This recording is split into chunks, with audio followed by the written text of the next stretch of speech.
Assalamualaikum warahmatullahi wabarakatuh.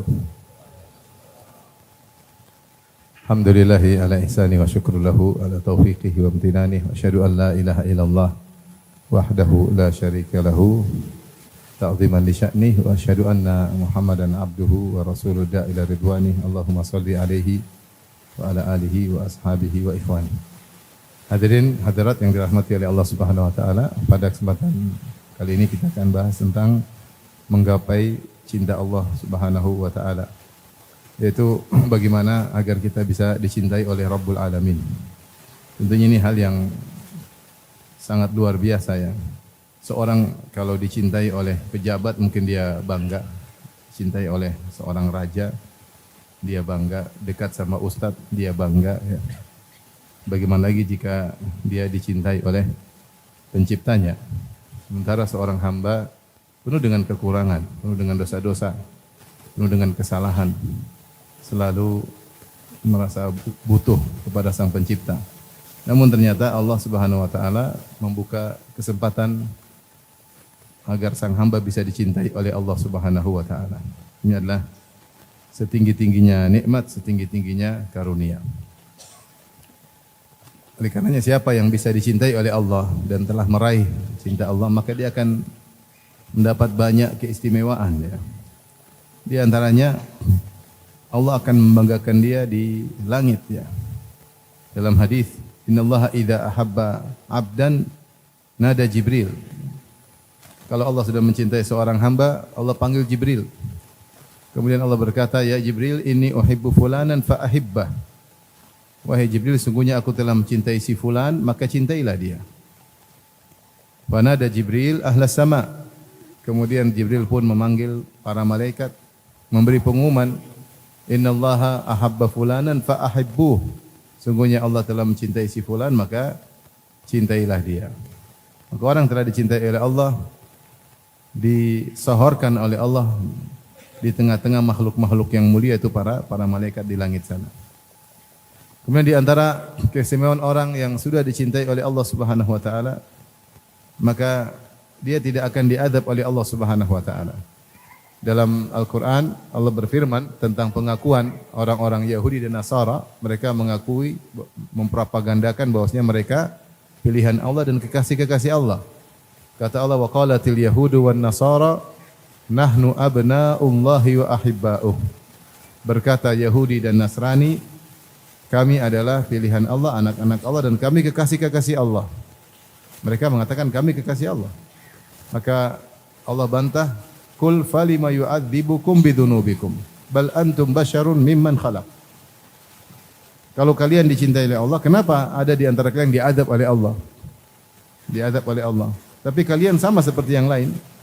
Suku Yahudi sama dengan suku yang lain, tidak ada istimewanya ya, sama. Yang beriman dicintai oleh Allah, yang bermaksiat dibenci oleh Allah Subhanahu wa taala. Di sini ayat ini Allah suruh Nabi bantah mereka ketika mereka mengaku kami kekasih Allah. Di antara bantahan sangat mudah. Kalau kekasih enggak mungkin disiksa oleh Allah Subhanahu wa taala. Bukankah di antara orang-orang terdahulu kalian ada yang dirubah menjadi monyet dan babi-babi? Allah berkata kepada sebagian kalian, kunu qiradatan khasiin, jadilah kalian kera-kera yang hina. Ya. Wa ja'ala minhumul qiradata wal khanazir. Di antara mereka ada yang Allah rubah jadi babi-babi dan monyet-monyet. Kalau kalian suku yang dicintai oleh Allah, kenapa ada yang pernah dirubah jadi babi, ada yang dirubah jadi monyet, disiksa di dunia sebelum di akhirat? Maka kalau dicintai, ayat ini diambil faedah, disebut oleh Ibnu Katsir rahimahullah, dalil bahwasanya kalau Allah sudah mencintai seorang, Allah tidak akan mengadabnya. Allah tidak akan mengadabnya. Dan kita semua ingin selamat dari azab Allah Subhanahu wa taala, ingin meraih husnul khatimah. Tidak mungkin kalau ada seorang dicintai oleh Allah kemudian akhirnya adalah su'ul khatimah, enggak mungkin. Enggak mungkin. Oleh karenanya orang dicintai oleh Allah tidak akan diadab oleh Allah Subhanahu wa taala. Kemudian di antara keistimewaan orang dicintai oleh Allah Subhanahu wa taala, bahwasanya orang dicintai oleh Allah dijaga, dibimbing oleh Allah Subhanahu wa taala. Sebagaimana dalam hadis qudsi Allah berfirman, "Wala yazalu 'abdi yataqarrabu ilayya bin nawafil hatta uhibbah." Senantiasa hambaku mendekatkan dirinya kepadaku dengan perkara-perkara sunnah sampai aku mencintainya.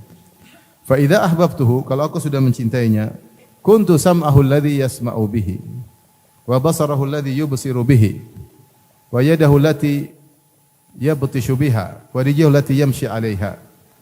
Kalau aku sudah mencintainya, maka aku akan menjadi pendengarannya yang dia mendengar dengannya. Aku menjadi penglihatan yang dia melihat dengan penglihatan tersebut. Aku menjadi tangannya yang dia memukul atau memegang dengan tangannya tersebut. Dan aku menjadi kakinya yang dia melangkah di atas kakinya tersebut. Dalam riwayat yang lain, ya, qalbahu alladhi yaqilu bihi, aku menjadi hatinya yang dia berfikir dengan hatinya tersebut.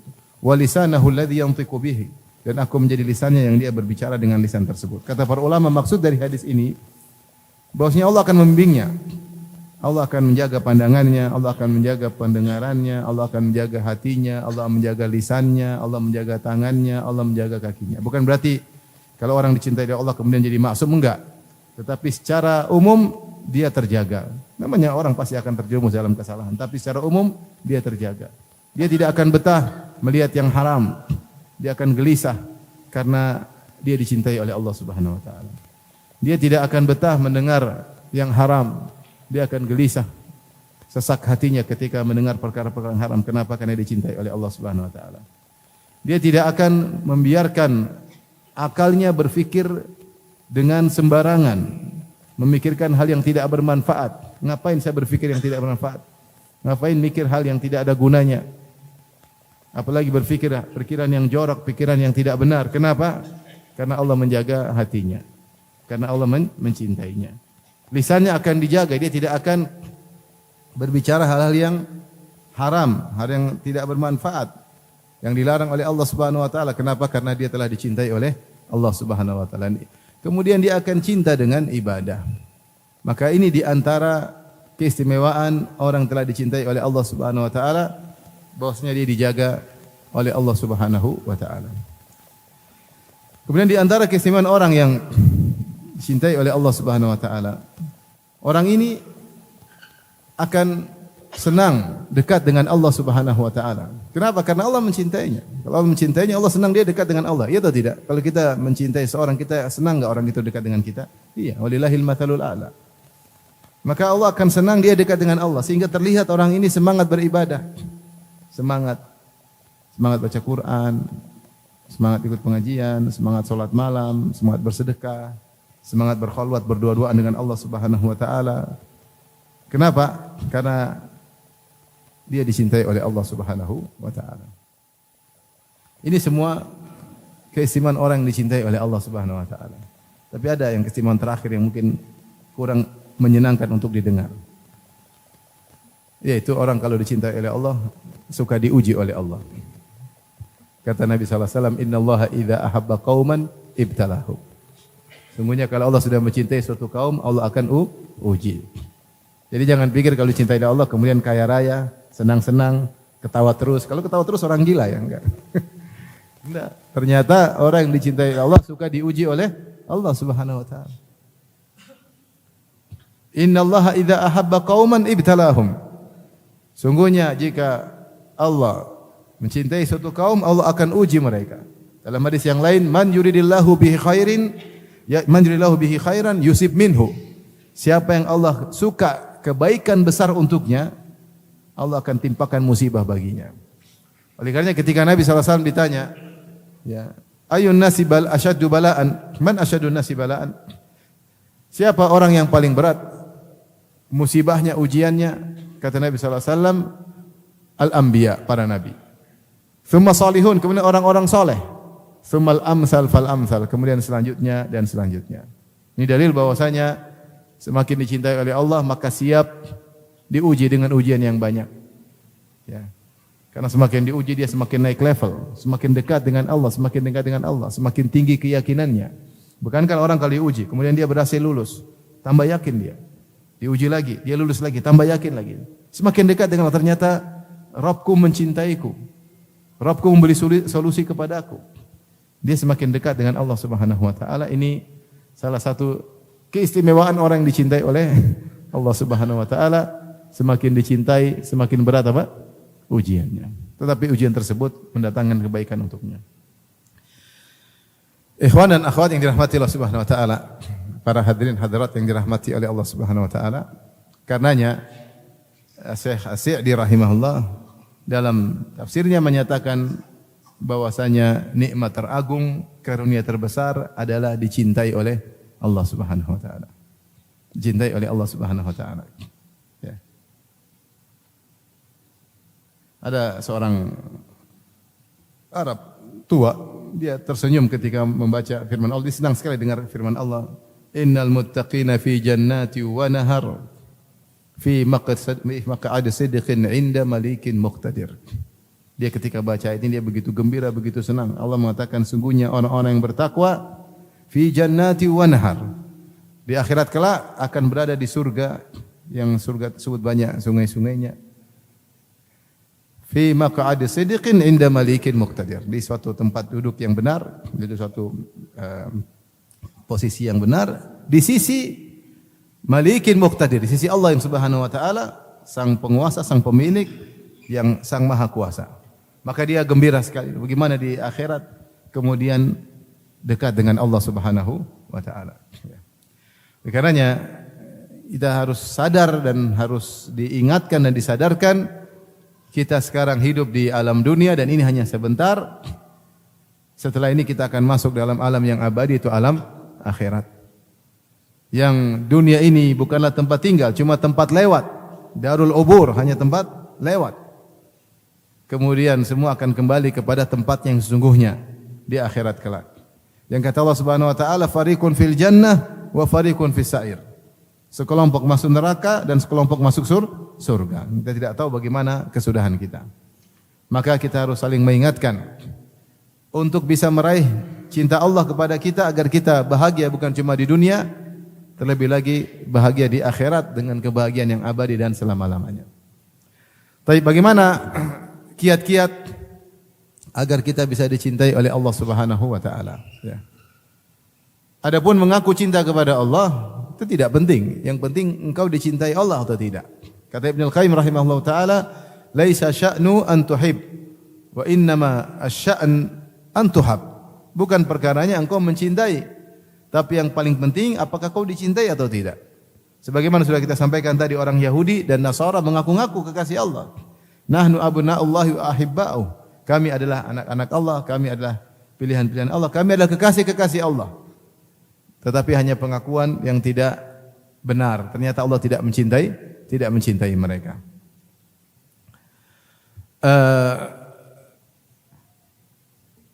Beberapa amal-amal saleh atau banyak amal saleh yang datang nas secara spesifik menunjukkan siapa yang melakukannya akan dicintai oleh Allah Subhanahu wa taala.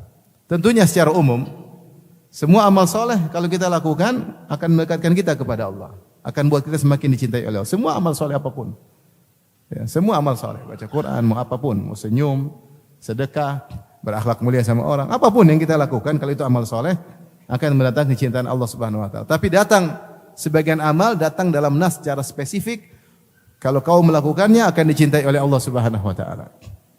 Di antara amalan tersebut, dan saya rasa kita butuh dengan amalan ini agar kita bahagia di dunia dan akhirat, ya, yaitu bersabar. Allah berfirman, "Wallahu yuhibbus sabirin." Allah mencintai orang-orang yang sabar. Jangan bilang, "Ustaz, saya sudah sabar." Jangan diajarin sabar. Ya. Sebagian orang pernah minta nasihat sama saya, "Ustaz, saya ada masalah, tolong nasihati saya, tapi jangan bilang sabar. Selain sabar." Ya. Jangan pernah kita merasa hebat dalam bersabar. Nabi SAW disuruh bersabar. Siapa yang merasa hebat daripada Nabi? Allah mengatakan, "Wasbir kama sabara ulul azmi minar rusul." Kata Allah, "Wahai Muhammad, bersabarlah sebagaimana para ulul azmi kalangan para rasul yang bersabar." Allah juga berfirman setelah menceritakan kisah Nabi Nuh. Kata Allah Subhanahu wa taala, "Tilka min amba'il ghaibi nuhiha ilaik, ma kunta ta'lamuha anta wala qaumuka min qabli hadza, fasbir innal aqibata lil muttaqin." Ini di antara cerita gaib yang kami ceritakan kepada engkau wahai Muhammad tentang kisah Nabi Nuh, bagaimana dakwanya 950 tahun dengan penuh kesabaran. Ma kunta ta'lamuha, kau tidak pernah tahu kisah ini sebelumnya. Wala qaumuka, demikian juga kaummu tidak pernah tahu tentang kisah ini. Fasbir, kalau gitu bersabarlah. Setelah Allah ceritakan kisah Nabi Nuh yang sangat sabar, Allah menyuruh Nabi untuk meniru Nabi Nuh. Kata Allah, fasbir, bersabarlah. Innal aqibata lil muttaqin. Sungguhnya kesudahan yang indah bagi orang-orang yang bertakwa. Oleh karenanya, di antara amalan yang sangat mulia, yang mudah mendatangkan cinta Allah kepada seorang hamba adalah dia bersabar. Kalau dia belum bersabar, maka dia bersabar. Kalau dia sudah bersabar, pertahankan sabarnya. Pertahankan sabarnya. Bersabar tidak mudah, apalagi mempertahankan apa? Kesabaran. Oleh yang kita dapati di antara kebiasaan para salaf, para ulama dahulu, kalau mereka bertemu, kemudian mereka berpisah, di antara kebiasaan mereka adalah mereka membacakan surat Wal Asr. Apa isi surat Wal Asr? Wal Asr innal insana lafi khusr. Ila alladzina amanu wa amilus solihat wa tawasaw bil haq wa tawasaw bis sabr. Demi masa, sungguhnya manusia semuanya dalam kerugian.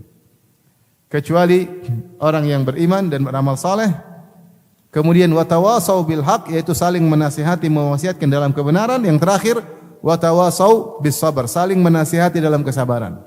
Kata para ulama, seorang berdasarkan ayat ini tenggelam dalam kerugian. Dia dikelilingi oleh kerugian dan dia hanya bisa lepas dari kerugian tersebut jika telah melakukan 4 amalan. Yang pertama beriman.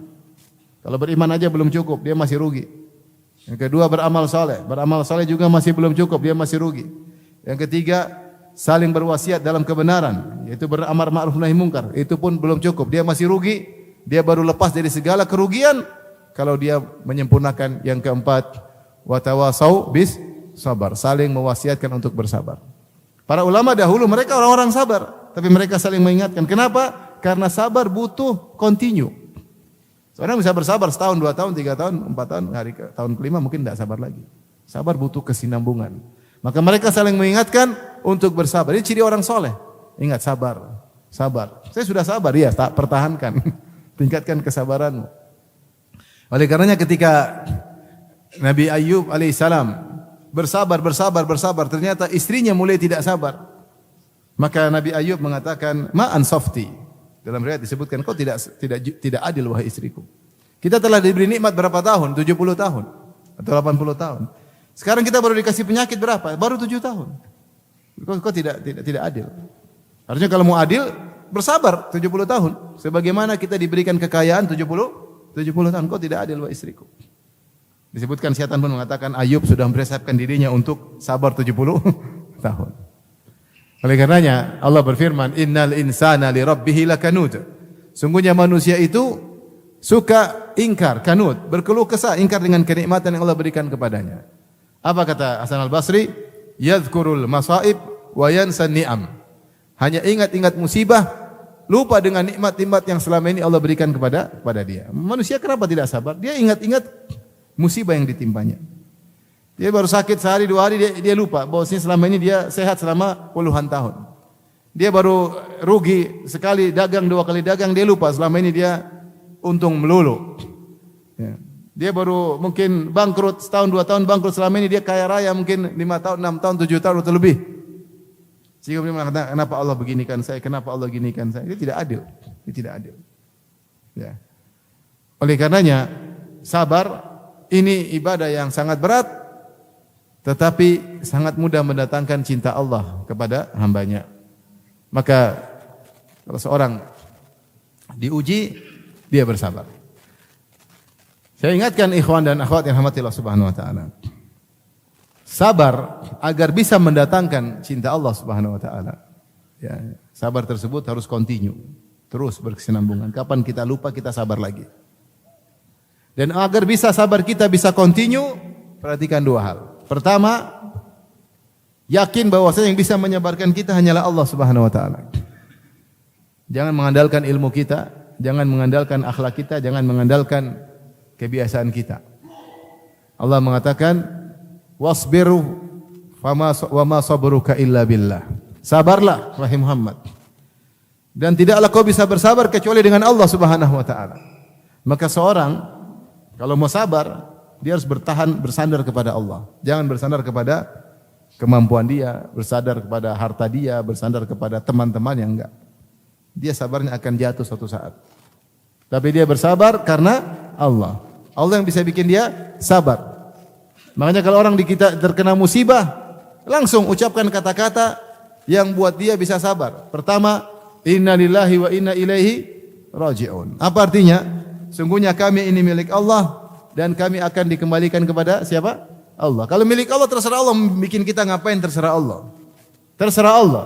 Allah mau kasih sakit, Allah mau kasih sehat, Allah mau kasih miskin, Allah mau kasih kaya. Kita ini milik siapa? Allah. Dia mau ngapain kita, dia yang lebih tahu terbaik untuk kita.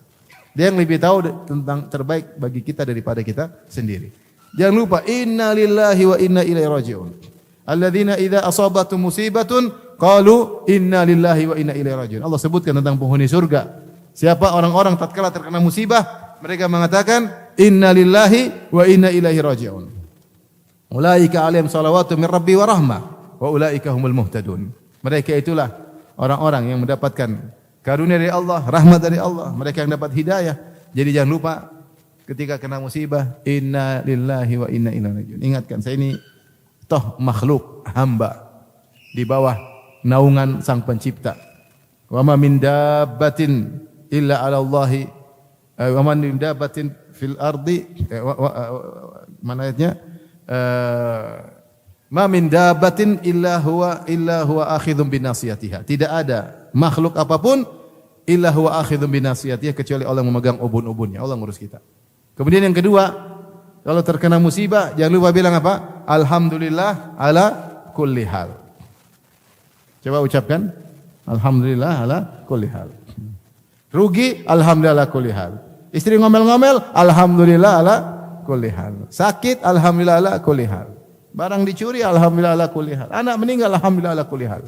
Apa maknanya? Segala puji bagi Allah dalam segala kondisi. Yaitu kalau kita ucapkan zikir ini untuk mendekatkan diri kita bahwasanya dalam setiap keputusan Allah, Allah dipuji, pasti ada hikmahnya. Yang sekarang mungkin kita tidak tahu hikmahnya apa. Kadang Allah buka di dunia, kadang Allah buka di akhirat. Betapa banyak musibah menimpa kita, setelah itu kita renungkan. Ternyata musibah ini lebih baik menimpa saya daripada saya tidak terkena musibah. Terkadang di antara rahmat Allah, Allah buka hikmah tersebut di dunia. Ya.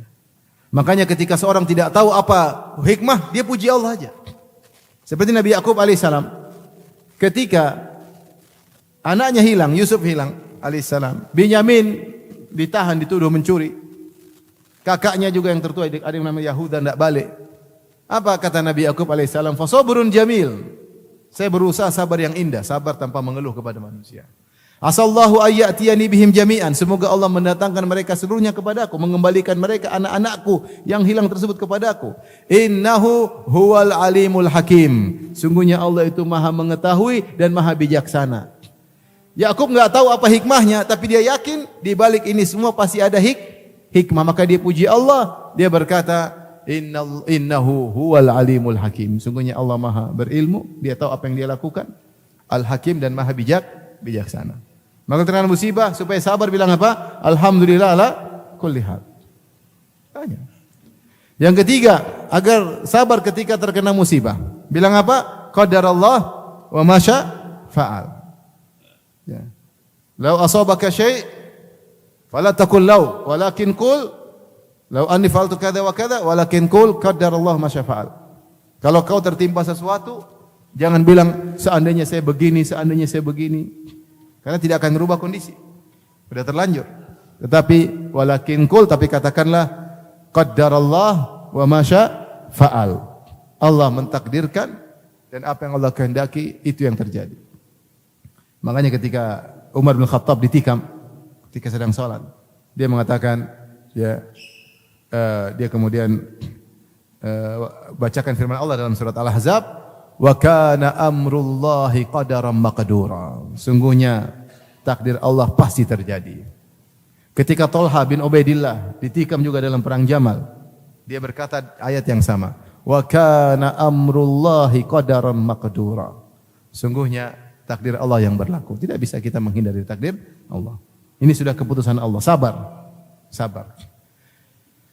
Kemudian yang keempat, kalau kita terkena musibah, tidak ada salahnya kita berdoa. Bahkan doa dianjurkan oleh Nabi sallallahu alaihi wasallam, kita berdoa, Allahumma ajurni fi musibati wa akhlif li khairan minha. Ya Allah, berilah aku ganjaran dalam musibahku ini. Ini musibah, benar musibah, tapi mendatangkan ganjaran. Di dunia Allah akan berikan atau di akhirat. Wa akhlif li khairan minha, ganti dengan yang lebih baik. Berikan aku ganjaran dan ganti lebih baik. Ini membuat kita tenang. Ternyata di balik musibah ada pahala, dan pahala musibah sangat besar. Sangat mudah membuat orang naik level di surga kelak. Ya. Tidak ada pahala seperti bersabar karena musibah. Pahalanya luar biasa. Makanya dalam hadis yaqulu ahlul afiyah hina yu'ta ahlul bala minal jaza' yaumal qiyamah. Ketika di hari kiamat kelak Allah membagi-bagi pahala kepada orang-orang, ada yang di dunia sehat-sehat walafiat, senang-senang, ada yang di dunia selalu kena musibah. Ternyata orang sering terkena musibah dapat pahala banyak sekali. Maka orang-orang yang dulu di dunia nyaman-nyaman hidupnya berkata, berkeinginan, ya waddu ahlul afiyah law anna juludahum kanat fid dunya qurridat bil makarid. Maka mereka berangan-angan seandainya di dunia mereka dulu kulit-kulit mereka digunting-gunting dengan gunting besi. Mereka ingin terkena musibah kalau waktu dunia dulu supaya pahalanya sangat besar. Maka di balik musibah ada pahala. Allah ma'jurni fi musibati hadza. Allah ma'jurni fi musibati, ya Allah berilah aku ganjaran musibahku ini, wa akhlifi khairan minha, dan ganti dengan yang lebih baik.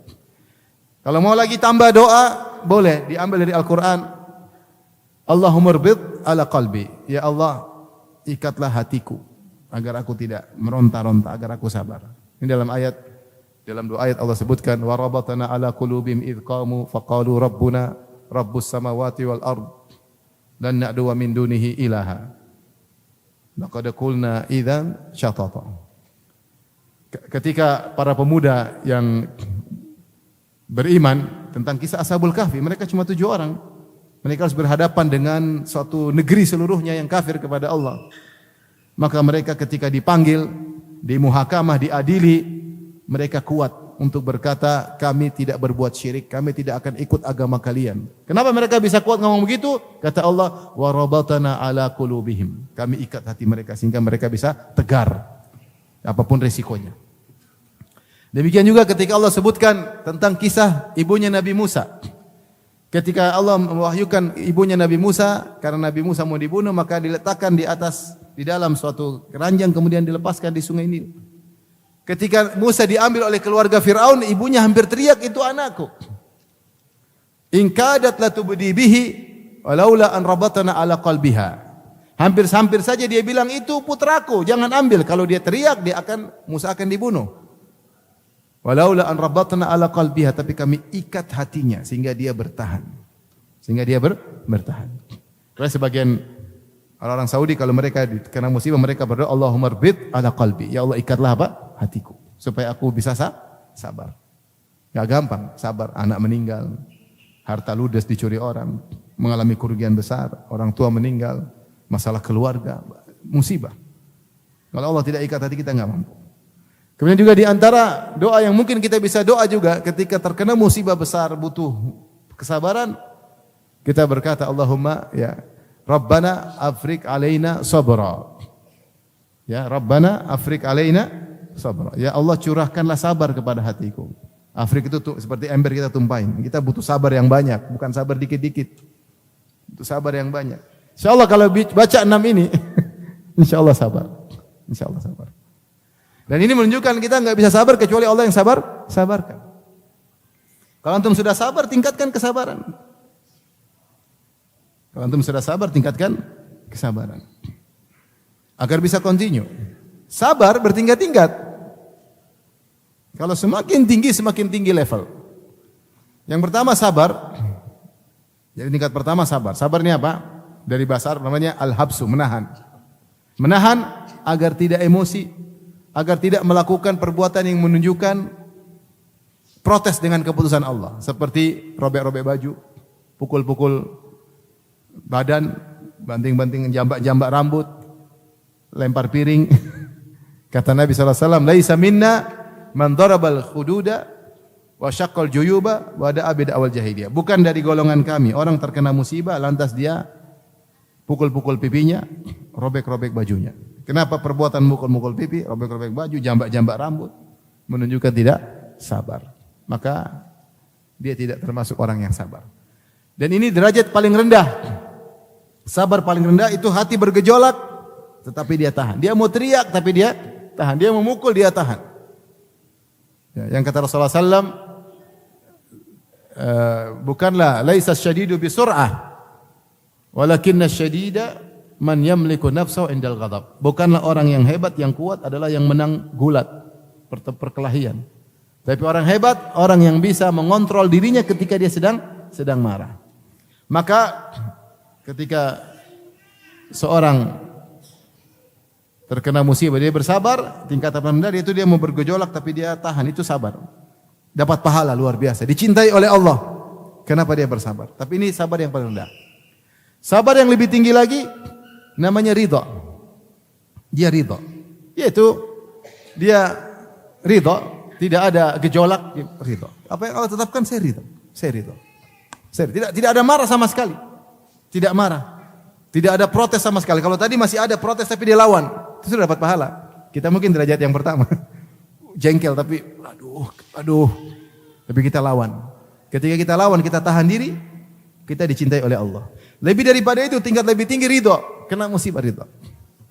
Saya ridha keputusan Allah. Ya, keputusan Allah. Lebih tinggi lagi, kata Ibnu Taimiyah rahimahullah, kalau dia melakukan pengamatan iman, dia merenungkan, jadi derajat syukur. Syukur.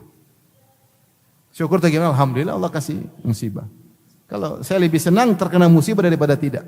Kenapa? Di balik musibah ini pasti banyak hikmahnya. Dia bersyukur. Tapi siapa yang bisa begitu? Diomelin istri, syukur alhamdulillah. Diomelin suami, syukur alhamdulillah. Enggak. Tapi mau saya, sabar itu bertingkat. Semakin kita tinggi derajatnya, semakin dicintai oleh Allah Subhanahu wa taala. Maka saya di sini tidak lain menasihati diri saya pribadi, kita sama-sama bersabar. Karena di antara ciri orang yang terhindar dari kerugian, kata Allah, wa tawasau bis sabar. Saling menasihati untuk bersabar. Mengantum bilang, saya sudah sabar Ustaz, ya udah, lanjutkan sabarmu. Tingkatkan level sabarmu.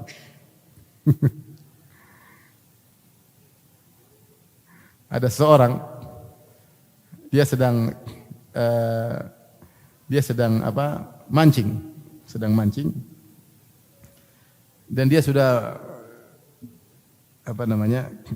orang ini berpoligami. Kalau berpoligami kan tentu banyak masalah, itu tidak? Ya, tentu dia sabar, insya Allah. Dia lagi mancing ikan, ada yang tegur, Fulan sabar. Kata dia, nggak usah ajarin saya sabar.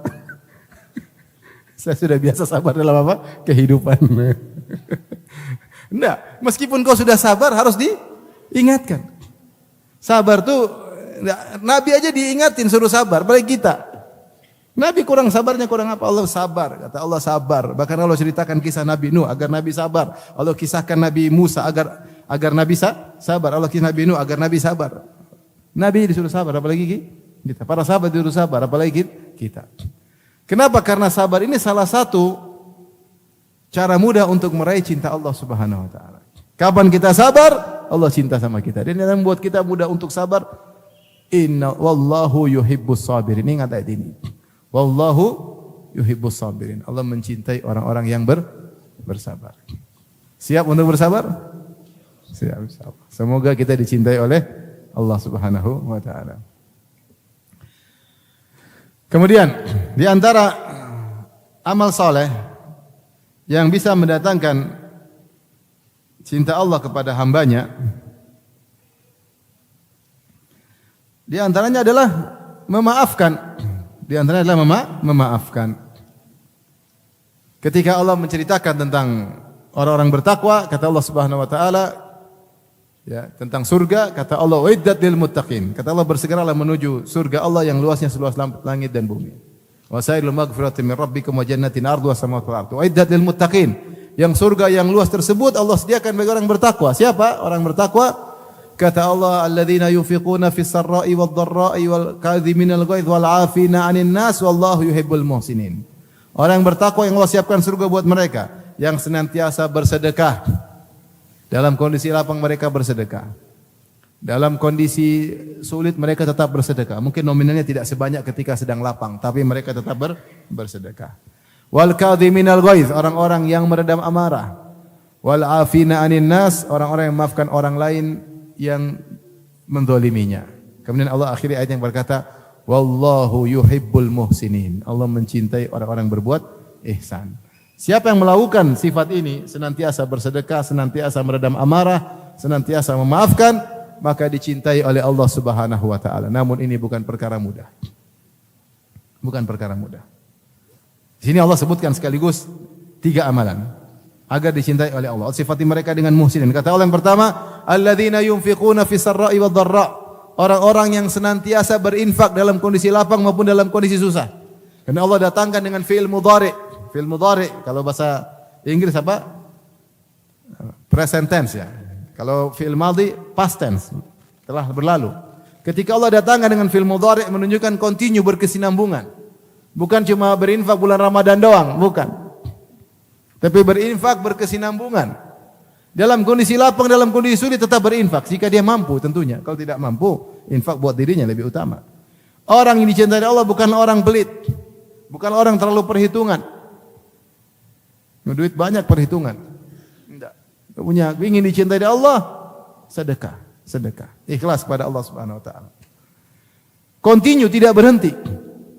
Sampai sebagian orang, saya tahu artinya sebagian orang kalau sudah sering berinfak sampai bingung kalau uangnya kebanyakan harus infak. Ini ngapain enggak ada kegiatan? Kenapa belum ada kegiatan? Kenapa enggak ada yang diinfakkan? Jadi hobi, jadi kecanduan berinfak. Jadi kecanduan. Coba aja kalau enggak percaya. Ada orang kecanduan pelit, ada, enggak mau kasih jadi candu pelit. Ada orang sebaliknya jadi candu infak. Ada. Ya, saya tahu kawan subhanallah punya duit bikin masjid, bikin masjid puluhan miliar, bikin masjid. Hobinya bikin masjid. Duit punya ada, bantu sana, bantu sini, bantu sana. Kecanduan. Canduan. Dilatih. Ini orang dicintai oleh Allah. Kenapa?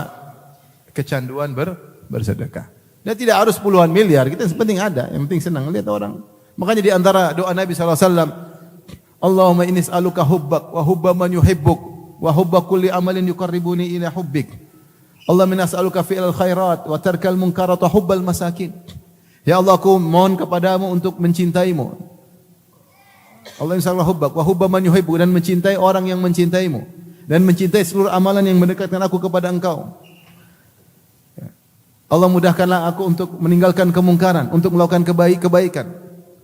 Wa hubbal masakin, dan aku mohon kepada Engkau untuk mencintai orang-orang miskin. Orang lihat orang miskin enggak tega, dia kasih.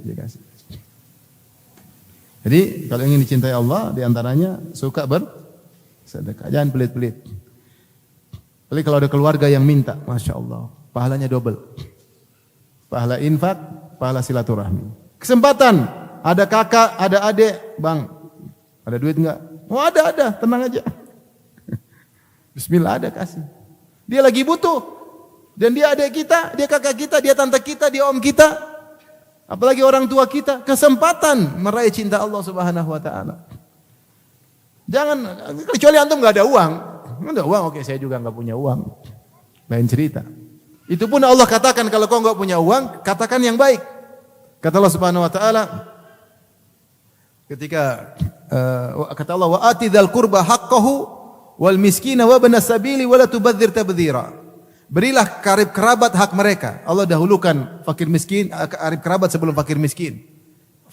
Karib kerabat lebih utama kita perhatikan. Wa atidal qurba haqqahu wal miskina wa ibnas sabil wa la tubadzir tabdzira. Innal mubadzirina kanu ikhwana syayatin wa kana rabbih kafura. Kemudian kata Allah, kalau kau tidak mampu beri kerabat, wa imma tu'ridanna anhum ibtigha'al rahmati min rabbika tarjuha faqul lahum qawlan maysura. Kata Allah, kalau ternyata kau tidak mampu memberi kepada kerabatmu, duit enggak ada. Ibtigha' rahmati min rabbik, dan kau berharap suatu saat saya punya uang kasih dia. Ya Allah, ajarkan agar niatmu baik.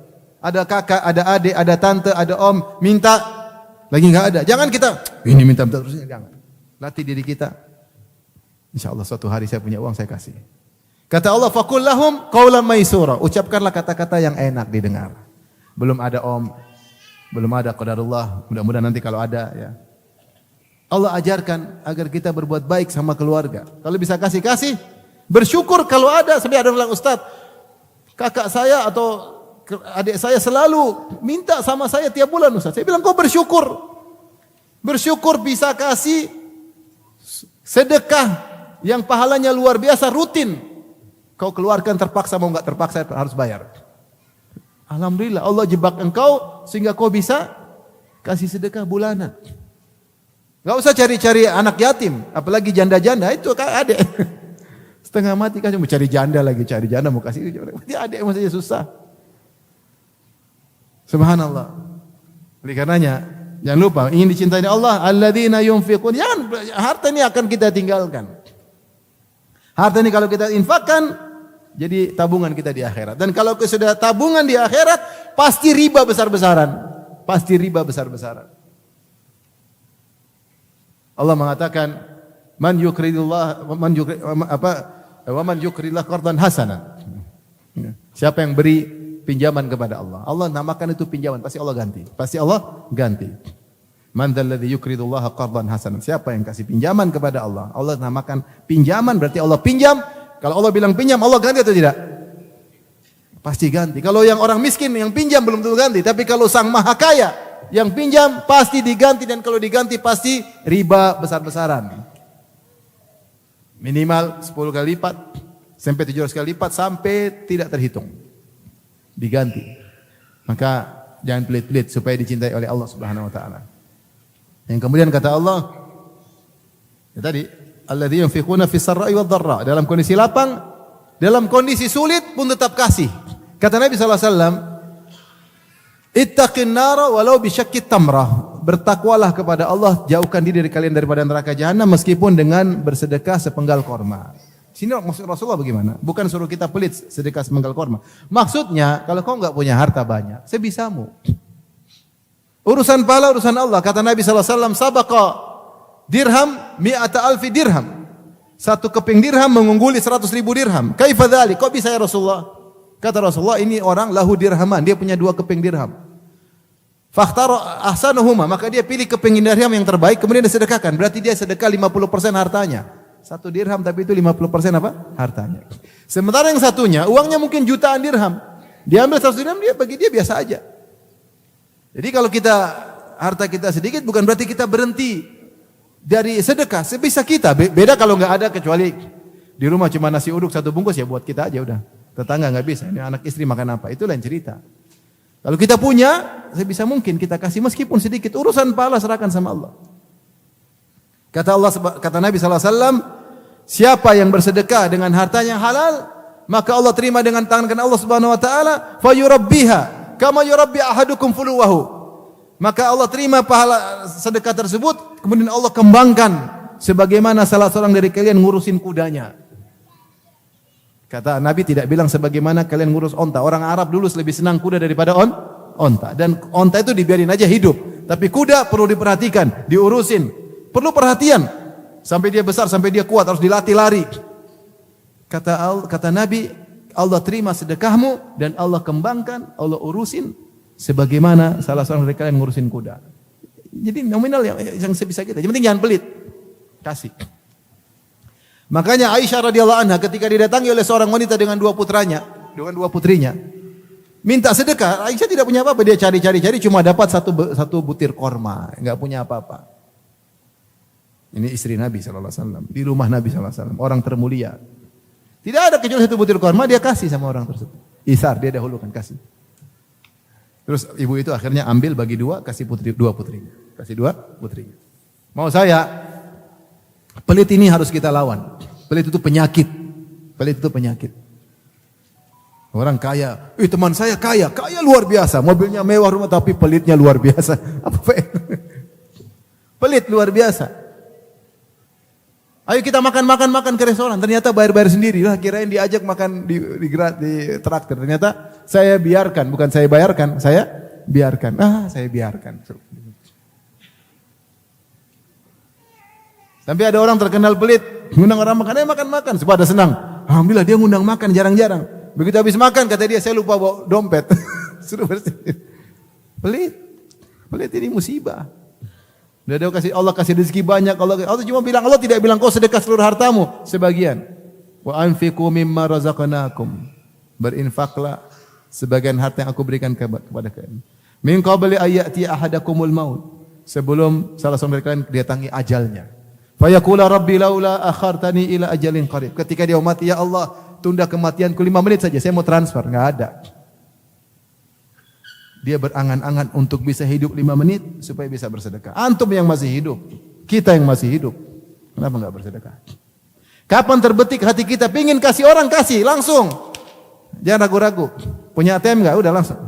Tiba-tiba kok ingat tante, kok ingat paman, kok ingat adik, kok ingat kakak susah. Ambil, transfer. Ya, saudara, nanti Allah ganti.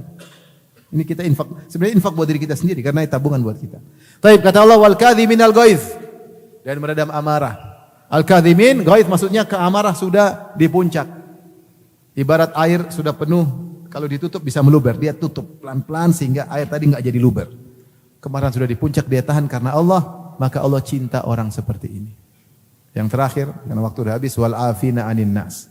Orang yang memaafkan orang lain, dizalimi, harta kita diambil, harga diri kita dijatuhkan, dituduh yang tidak-tidak, direndahkan, dipukul tubuh kita, maafkan. Karena kita ingin dicintai oleh Allah Subhanahu wa taala. Memang berat, tapi itu semakin kita maafkan, kita semakin dicintai oleh Allah Subhanahu wa taala. Dan ini ibadah yang berat. Kenapa? Ibadah memaafkan hanya bisa kita lakukan ketika kita dizalimi. Kalau kita enggak dizalimi, ngapain maafkan? Dan manusia kalau dizalimi pengennya balas. Kalau dia pukul saya sekali, saya ingin pukul 3 kali. Kalau bisa sampai mati.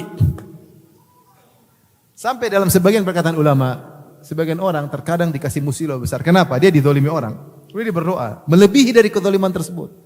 Misalnya orang itu pukul dia, ya Allah, dia telah pukul saya, Allah, patahkan tangannya, Allah, patahkan kakinya, ya Allah. Padahal ini orang yang dia zalimi dia, punya anak, punya istri. Akhirnya Allah kabulkan misalnya. Terus anaknya mungkin mati malah, istri jadi janda, anak jadi yatim. Nanti Allah kasih dia musibah. Dia melampaui batas. Melampaui batas. Jadi ini ibadah yang agung, sangat berat. Kenapa hanya kita bisa kita lakukan ketika kita dizalimi. Kita dizalimi, kita maafkan. Siapa yang bisa? Orang hebat yang ingin meraih cinta Allah Subhanahu wa taala. Demikian saja apa yang saya sampaikan. Semoga Allah menjadikan kita hamba-hamba yang dicintai oleh Allah Subhanahu wa taala. Demikian saja, wabillahi taufiq.